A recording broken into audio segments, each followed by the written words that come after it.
साई भोला साई हो ही गए 2 साल पहले मजदूरी करता तो बंदा फिर रेहड़ी बना ली करनी पैंदी हुण खाण नूं की करना खाना नहीं बच्चे छोटे ने ना गरीब आदमी है रेहड़ी मेरी सारी टुटी है मेरे को इन्ने पैसे नहीं गए रेहड़ी सही करा दा आहो जी 2-4 में कुछ नहीं बनता मजदूरी जो की बन सकता इधरों भी आके रेहड़ी भाजी देख लो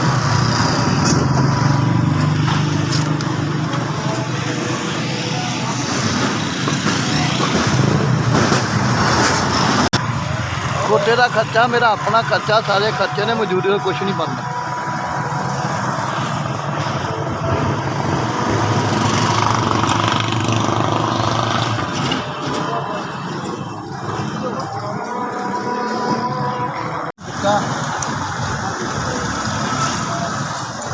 ₹4000 ने मैंने दिता 4000 दिता लामिया रहमत करे करम करे फजल करे जिंदगी दे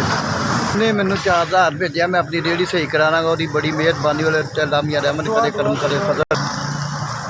जिन्हें मैंने 4000 रुपया भेजा लामिया रहमत करे करम करे फजल SBS ਤੁਹਾਡੀ बड़ी मेहरबानी थी 4000 रुपया